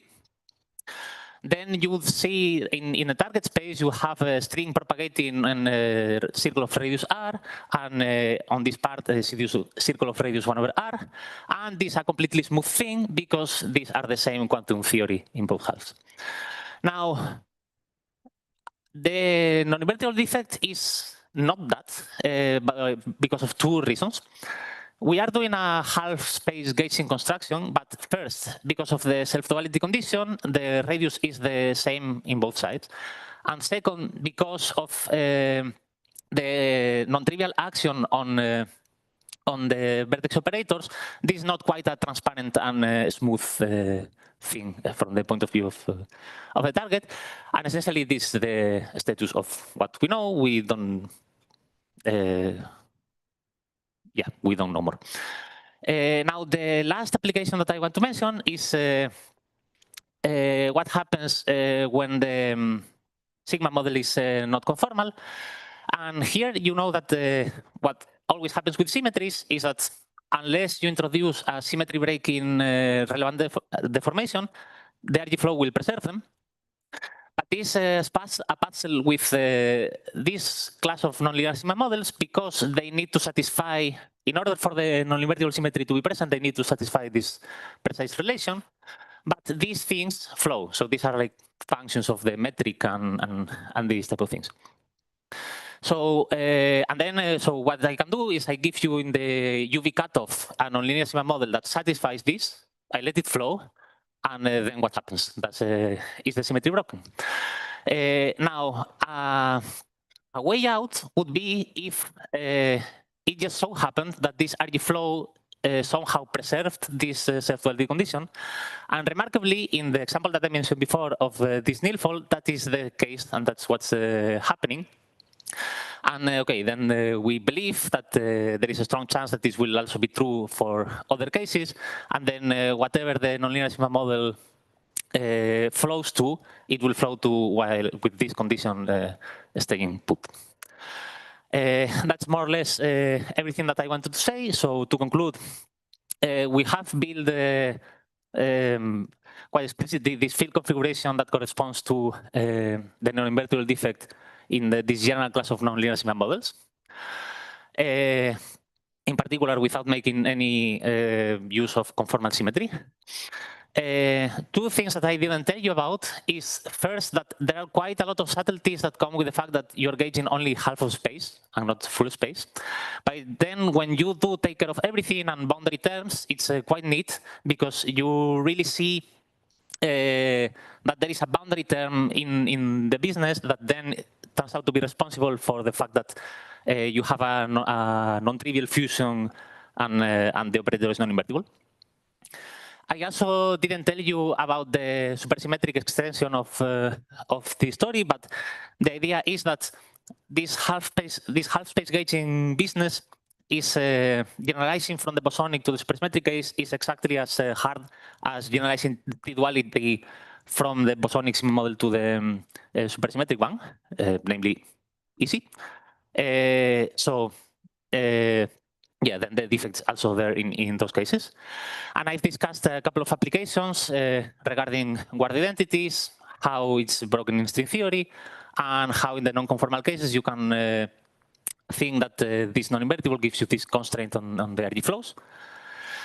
And as an outlook, well, some of the things that I told you about that we would like to understand better, such as the full general guard identities that you get from these non-invertibles, to improve our target space picture and hopefully prove if this self-duality condition really stays put in general cases.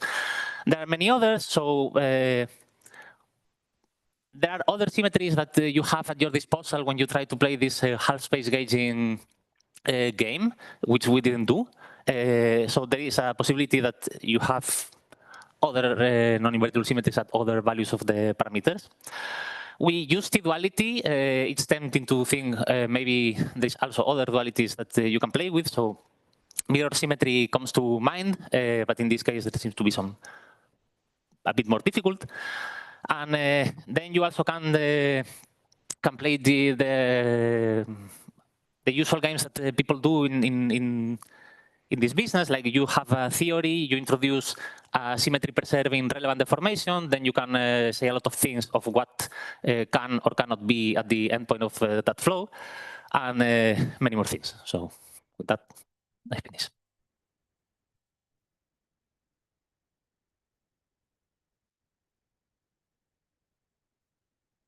Questions?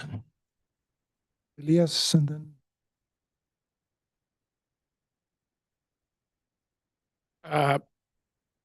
The example that you showed on the sphere is essentially a T-duality on the Cartan, which is accompanied also by order-disorder transformation on the associated parafermions. This is known since the 80s that generalizes to all coset models, and this symmetry eventually becomes a fine Weil symmetry of the algebra in its avatars whenever you do coset models. So I guess the defect you're constructing this way, the general form should be some kind of defect associated with Weil symmetry. Now, is it known how Weil symmetry is realized field theoretically in this context? Not by me.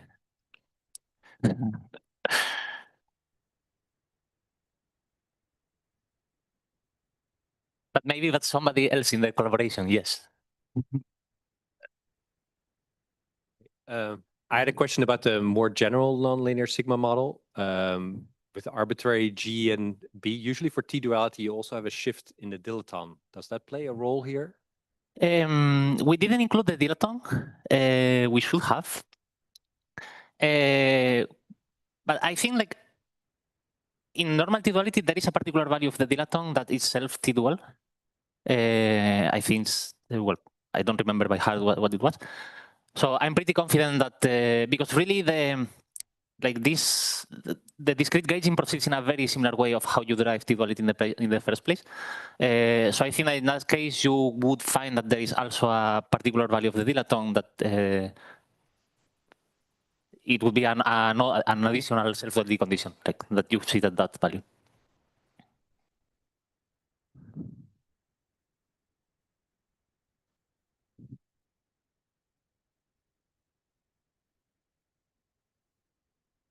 First of all, thank you for very interesting talk.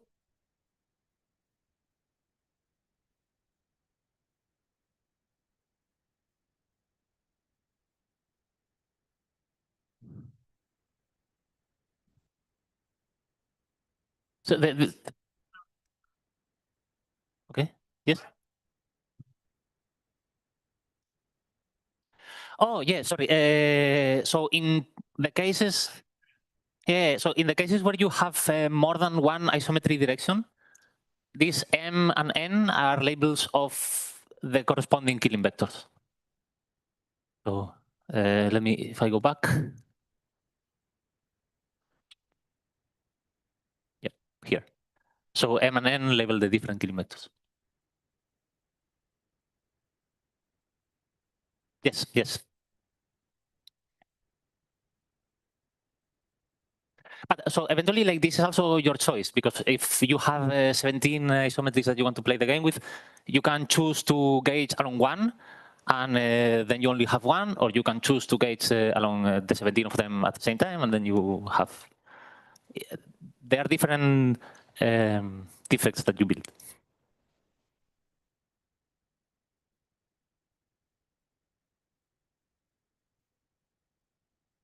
Well, if there are no further questions, let's thank our speaker again.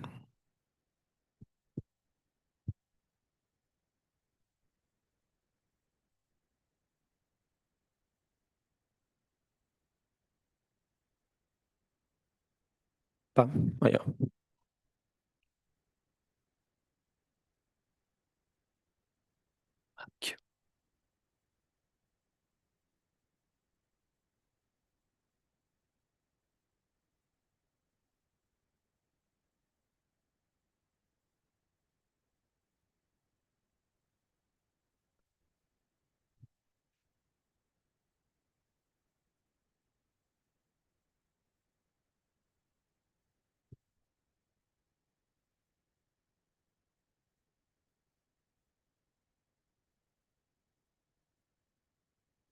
Does it work? Can you hear it?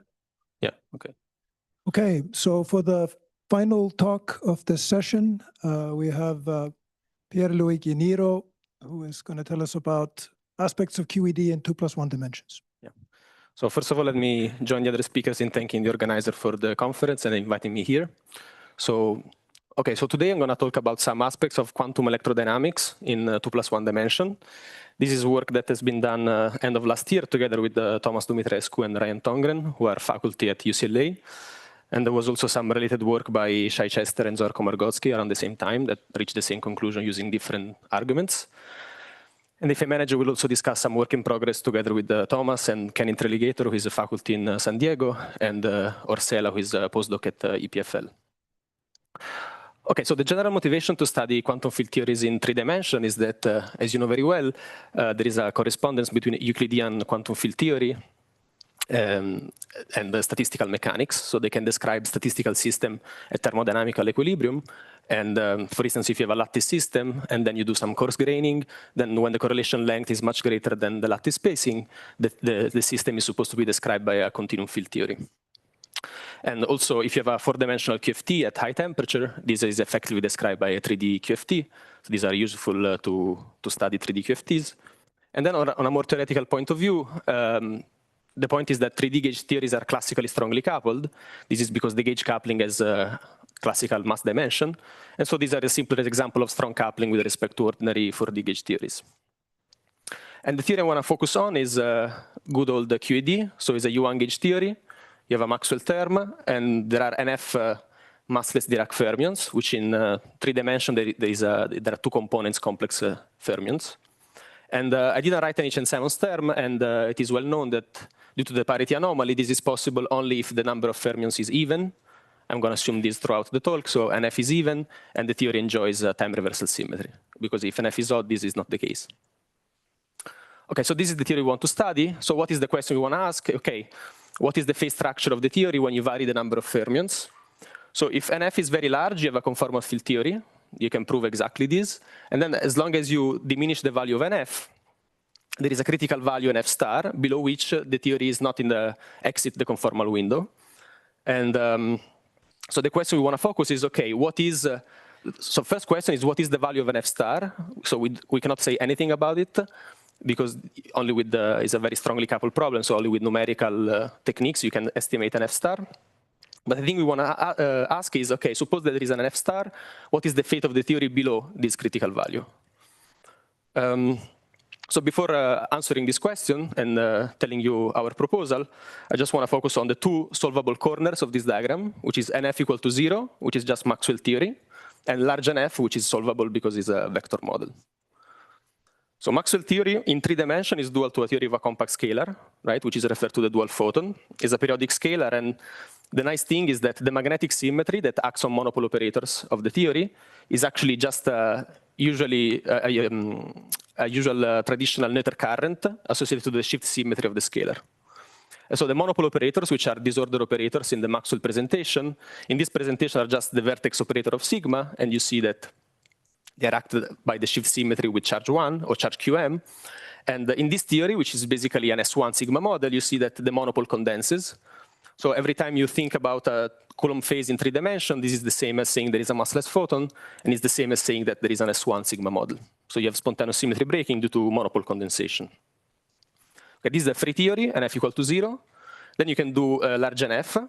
Large NF, you can compute exactly the propagator of the photon, and you will see that in the AR you have a conformal-like behavior. So the theory is indeed a conformal field theory, and it's amenable to a systematic 1 over NF expansion, and you can compute whatever you want with at any order in 1 over NF. So now the question is, what is the fate of the theory for intermediate value of NF? Now, as I said, we have to resort to some other techniques, like numerical techniques and bootstrap analysis, which tells us that there are very strong indications that the theory flows to a CFT for any NF greater than 4. Remember, I'm focusing only on even NF, whereas NF equal to 2 is not a symmetry-preserving CFT. Okay. I'm going to show at the end that this is also compatible with some supersymmetric RG flows, which is the work in progress I mentioned. So in this talk, what I'm going to do is I'm going to assume that NF equal to 2 is the theory that is outside the conformal window, and I'm going to ask the question, okay, if it's not a CFT, what it is? But our story can be generalized to any even NF, but just for simplicity, I'm going to focus to the even case, to the NF equal to 2 case. Okay, so the first question you have to ask yourself is a kinematic question. So what are the symmetries and what are the anomalies of the theory? The symmetries is a U2 global symmetry that is made of an SU2, which is the rotating the fermions, the U1 magnetic symmetry, which persists even if you have matter fields. And if you're careful about discrete quotient, actually the true symmetry is not SU2 times U1, but is a U2. There is a common Z2 quotient. And then you have charge conjugation and time reversal. And the important things about this theory is that, first of all gauge invariant operators are bosons, so there are no fermions in this theory. Then, broadly speaking, all operators of the theory can be divided into non-monopole operators, so they don't carry any magnetic charge. And this means that they are a representation of SO3, right? You don't have these, so you just have SU2 divided by Z2, so SO3. An example is this triplet mass term, this bilinear, that is in the joint representation of SU2. And then you have monopole operators, which instead carry magnetic charge, and they are in a genuine representation of SU2. And the most important one, the hero of our story, is the monopole, which is in the fundamental of U2, which means that is a doublet of SU2 and has unit magnetic charge. In the back of your mind, you can think about the standard model of particle physics, and where this would be a gauge symmetry, of course, it's not a global symmetry. This would be the left, this would be the hypercharge, and the monopole is like the Higgs doublet, right? Which is both a doublet of SU2 and has some hypercharge. And the other important thing is that these symmetries have a Toft anomaly. So there is a mixed Toft anomaly between U2 and time reversal. And this can be written as a 4-dimensional anomaly inflow action, which is basically a theta term for the background gauge field with theta equal to pi. This is the second Chern class of U2, which is basically a combination of the instanton number for U1 and SU2. So already the presence of a mixed Toft anomaly tells you that in the infrared, the theory cannot be trivial, because otherwise you wouldn't match the anomaly. Okay, so let me go to our proposal, and then I will try to give some consistency check of why we think this is the case, of what happens. So our proposal is the following, that what you have is that the monopole is condensing, the minimal charge monopole is condensing, and you have spontaneous symmetry breaking of the U2 symmetry to U1, an unbroken U1 subgroup. And this is exactly the same what happens in the standard model, but here is a global symmetry. So you have 3 Nambu-Goldstone boson, and they parameterize the sigma model, which has a target space, which is S3. Now, this S3 is conveniently described with a Hopf map. So you given some monopole operator that has a VEV, you construct a projection from S3 to S2, and then to each point on the S3, you associate this vector n, which is a unit vector, which is in the triplet of SU2, but is uncharged under the magnetic symmetry. So the vice versa, if I give you n, you can reconstruct the full M up to a circle, right? Which is the S1 fiber over the S2 base. And the metric of the S3, it can be conveniently written in this way, in the Hopf coordinates. And so you see that there are 2 parameters that, okay, we don't know how to compute. It's a strongly coupled problem, but this is the metric of the sigma model. So the important thing is that our claim is that there are 3 Nambu-Goldstone bosons, 2 associated to the adjoint breaking, and 1 associated to this fiber, which is the dual photon, which can be interpreted as the dual photon. Okay, this is a representation of what I'm saying. So there is an S2, and each point on the S2, there is a fiber S1. So let's do an example. Let's take as a direction on the sphere, the North Pole and the South Pole, so the Z direction. And this preserves some U1 Cartan, no? The rotation around this axis. And you see that at the North Pole, the monopole that is condensing has magnetic charge 1 and flavor charge 1. So under this plus combination is 1 charge, and under the minus combination is 0. But vice versa happens for the South Pole. So this is really the statement there is a non-trivial fibration. So the target space is not S2 times S1, but is really S3. So what is the U1 that is preserved depends on the point where you are on the base. Now you can ask yourself, okay, what about the fermion bilinear, this time reversal fermion bilinear that I told you at the beginning? Our claim is that also this is condensing, but it condenses in a way that is already aligned with the Cartan direction preserved by the monopole. So you don't have any further symmetry breaking, and you have just alignment of the fermion bilinear with the monopole. So if you know this, then you can ask yourself, okay, what happens if I give a mass to the system? I'm using a time reversal invariant mass, okay? So a mass that gives opposite signs to psi1 and psi2. And if you do the RG flow, what you will get is that a mass will completely lift the base, right? Because you have to minimize this Lagrangian, and you will see that n has to be aligned with the mass direction. So once you give a mass, the S2 is lifted, you just get a point, and on this point there will be a circle. So this means that even for an infinitesimal mass, you get an S1 sigma model, which means you get a dual the photon, which is intuitive because you're saying I give a mass to Q and D, I can integrate out the fermions, I just left with Maxwell theory. But this happens even for infinitesimal mass. That's the consequence of our proposal. And other important points is that both the charge conjugation and time reversal are unbroken. You can actually prove that T is unbroken due to the Vafa-Witten theorem. And then, as I said at the beginning, there is a mixed anomaly between time reversal and U2, and this needs to be matched in the sigma model. This is possible because the sigma model, the third homotopy group of S3 is Z, and this means that the sigma model admits a conventional theta term that you can write in this way, where U is the pion matrix. And if you have time reversal symmetry, there are only 2 values of theta which are allowed, which are theta equal to 0 and theta equal to pi. And it so happens that theta equal to pi matches the UV anomaly. There is a technical computation to do to show that this is the case. In particular, you take this guy. These are dynamical fields. You couple to a background gauge field for the U2 global symmetry. And you can show that once you couple this to this background field, this term can be, the coupling can be rewritten exactly as a 4-dimensional instanton number for U2 with some theta in front. So if theta is equal to pi, this is exactly the UV anomaly. Now, of course, we are not the first to study this problem. This problem has a very long history. The point is that in this long history, every time, well, most of the times that symmetry breaking scenario was discussed, it was only, people were only focusing on the breaking due to the fermion bilinear, which is the same thing that happens in 4-dimensional QCD, where you have psi bar psi that condenses and breaks the chiral symmetry. But this will lead to just SU2 broken to U1. So you will only lead to 2 Nambu-Goldstone boson parametrizing S2. But what is easy to show is that this is incompatible with the anomaly matching. So you cannot match this anomaly if this is the scenario that is realized. You really need the third Goldstone boson, which is the dual photon. Okay, how did we, let me give you some checks of what we did. So first of all, what you can do is you start from the UV Lagrangian.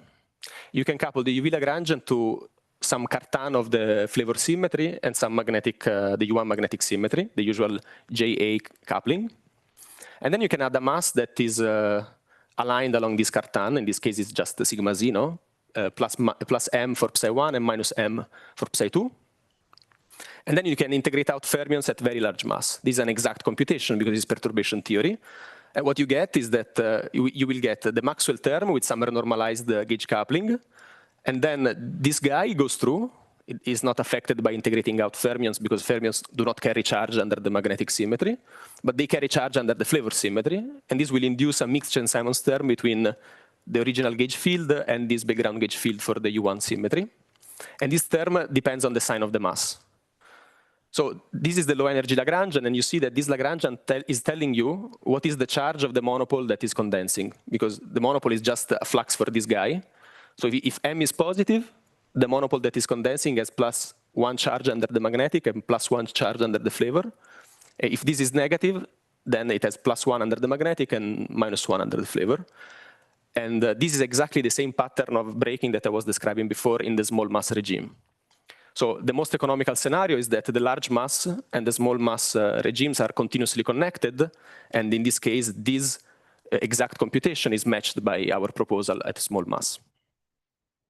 Of course, we cannot prove exactly that these regimes are continuously connected, but what we can prove is that at least for any mass, there is a photon in the theory. So this is a piece of evidence that is reasonable to think that the large and small mass regimes are connected. Okay, and another very powerful tool that we use to constrain the dynamics of this theory is the Vafa-Witten theorem. So the Vafa-Witten theorem imposes strong constraints on the allowed patterns of symmetry breaking in time reversal invariant theory, like QCD. And naively, one would say that vector-like global symmetry cannot be spontaneously broken. This is the usual terminology, but this is not true for QED. There is a subtlety. There can be a mixing between the vector-like global symmetry, which is the flavor Cartan of SU2, and the magnetic symmetry. So once you take this into account and you apply the Vafa-Witten argument to QED, you get that you can prove the following conclusion. So first of all, time reversal is unbroken. Second, that if no monopole operator condenses, then both the Cartan and the magnetic symmetry are unbroken. And third, if there is a monopole that condenses with some charges, magnetic and flavor, then there is a specific linear combination of the flavor and the magnetic symmetry that is unbroken. So first of all, this explains the alignment that I was telling you before. So the fermion bilinear has to be aligned, because if it was not aligned, it would further break the U1, and it is prohibited by this. And basically, our proposal realizes point 1 and point 3 with the minimal monopole, with the magnetic charge 1. Okay. How much time do I have? 5 minutes? Yeah, okay. All right. Okay, now I want to take some time to describe some work in progress that we did. So this is the story for the non-supersymmetric theory, so quantum electrodynamics with two fermions. I told you at the beginning that we're assuming that the NF equal to 2 theory is not conformal. We are borrowing these results from the bootstrap. And now I'm trying to argue that the supersymmetric theory offers some insight of why this is the case. So what we do is to start from a version of supersymmetric quantum electrodynamics with 8 supercharges, so n equal 4 supersymmetry in 3 dimensions. And you take one hyper of charge 1. So the field content is a photon, a triplet of real scalars, the gauginos, then there is a doublet of complex scalars and a doublet of complex fermions. This is the hyper, and this is the vector. And I and I prime are SU2 indices. There is a left and a right R symmetry, and then there is also the magnetic symmetry. So the supersymmetric counting is different from the non-supersymmetric counting because one hyper means 2 fermions, okay? Now, this theory has been exactly solved in the 90s by Seiberg and Witten. They show that this theory has a Coulomb branch of vacua that is 4-dimensional and is parameterized by the dual photon sigma and the 3 real scalars in the vector multiplet. And the point is that this Coulomb branch is smooth and singularity free. and you know everything about it, is a sigma model with some target space metric of the Taub-NAT type of this form.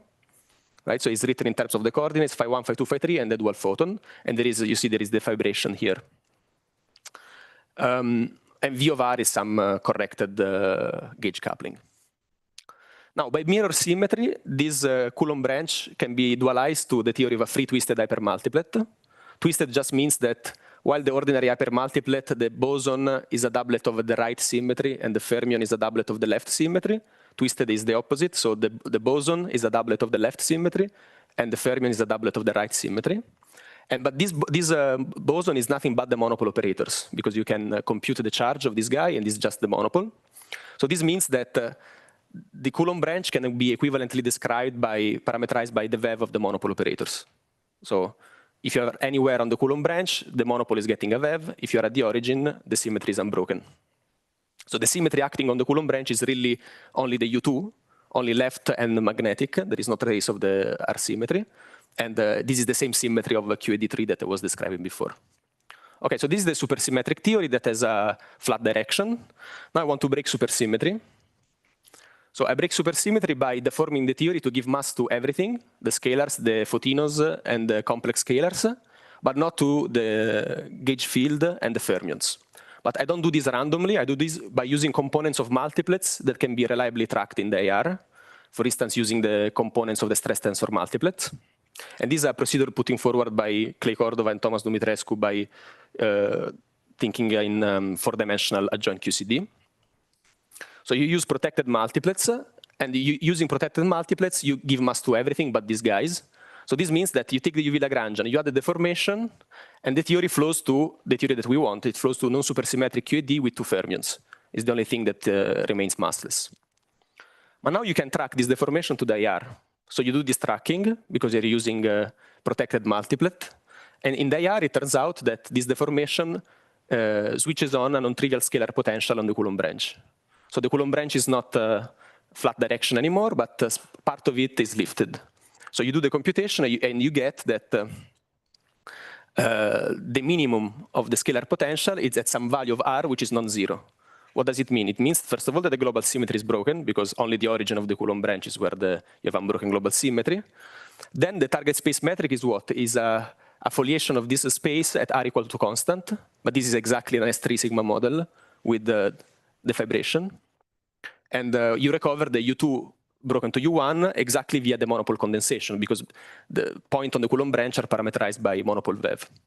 So using this supersymmetric theory, we're able to give evidence that our proposed scenario is indeed correct. If the theory does not flow to a CFT, of course, which is something, yeah. Okay, so let me summarize. So what we propose is that the symmetry breaking in quantum electrodynamics is driven by monopole operators, and they carry both magnetic and flavor quantum numbers. So the symmetry breaking is not only driven by fermion bilinears, as it is instead the case in usual four-dimensional QCD. And then we used some arguments related to the Vafa-Witten theorem, Toft anomaly matching, and the perturbation theory for large mass. And we gave evidence that if the theory is not a CFT, then U2 is broken spontaneously to U1 via the condensation of the monopole. And this gives rise to an S3 sigma model with a theta equal to pi term, which matches the anomaly. And one of the Nambu-Goldstone boson is always the dual photon. This is valid for any NF if you generalize this story. And I show you how this is consistent with the RG flows from supersymmetric QED with one hyper. And one last observation is that if you perform the same trick with a supersymmetric version of QED, but with more hypermultiplets, now the Coulomb branch has a singularity at the origin. And the singularity at the origin means usually that there are additional massless degrees of freedom there. So it's compelling to think that in that case, what will happen is that you will be sucked in the origin, and the theory indeed for 2 or more hyper, which means 4, 6, 8 Dirac fermions, then it has a different behavior, which is a CFT-like behavior, and this will be very nice because the supersymmetry and the bootstrap will lead to the same result. Okay, thank you.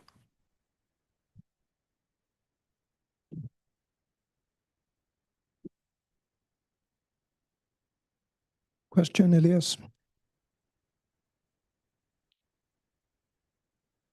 When NF is odd, there is a parity anomaly, but that's not bad for the theory. No, Is sure. it known what happens there? Yeah, okay. The point is that our treatment, we use heavily the Vafa-Witten theorem that can only be applied to time reversal invariant theory. And if NF is odd, you don't have this tool. But I think there, I think that this is CFT for any value of NF is, if I'm not mistaken. Yes, yes. It's really two different theories, NF even and NF odd. It's really, they have nothing to do.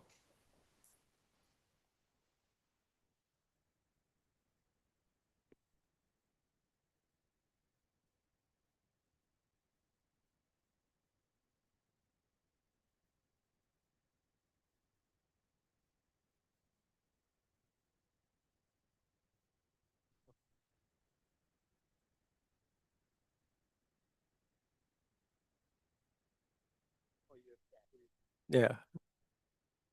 Okay.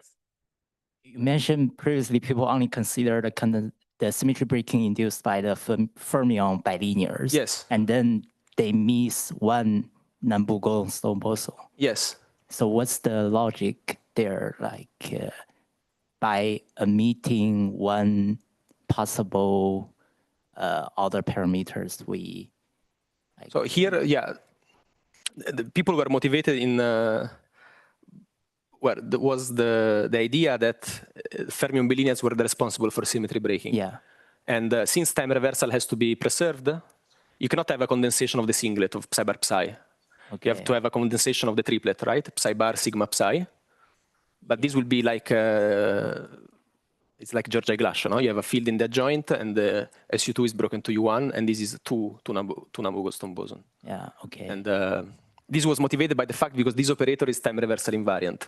People knew that the only thing that can condense is time reversal, has to be time reversal invariant. And then the most natural object is the fermion bilinear because it is the same thing that happens in QCD.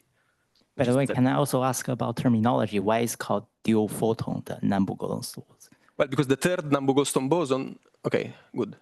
It's here, no? So the two Nambu-Goldstone boson that parameterize the base, they are in the triplet representation of SU2 and they're singlet under the U1. Yeah.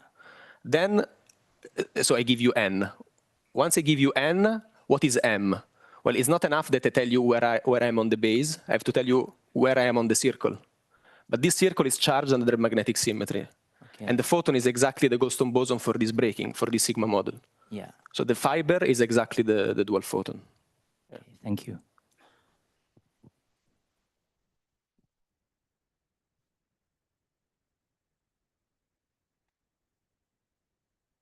Thanks. And there, in the paper by Shai and Zohar, they also had this other axis where they deformed with a mass term that was not sort of adjoint SU2 times U1 symmetric.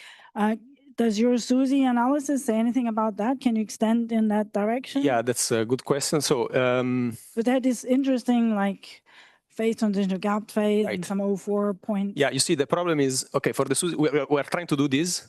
So this is work in progress.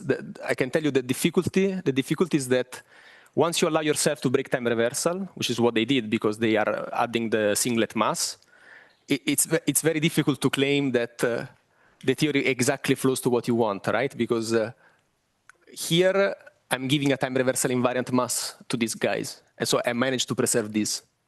If I want to also explore this direction, I'm giving mass simultaneously to everything. So I need a hierarchy to say that first I integrate out these guys, and then I can say that I have QED with fermions. So I'm not protected by time reversal to distinguish psi between the other guys that are integrating out. So it's more difficult. We are working it. Also because you cannot do it randomly. You have to use multiplets that can be tracked on the Coulomb branch. Otherwise, you're not doing anything. Sure. Yeah. Thanks.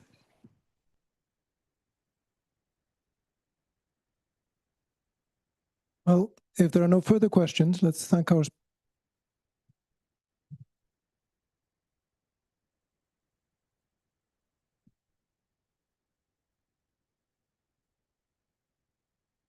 And so the poster session starts at 6 o'clock, 5 o'clock in 15 minutes. But before we go, I suggest we thank all our speakers of the afternoon session once more time.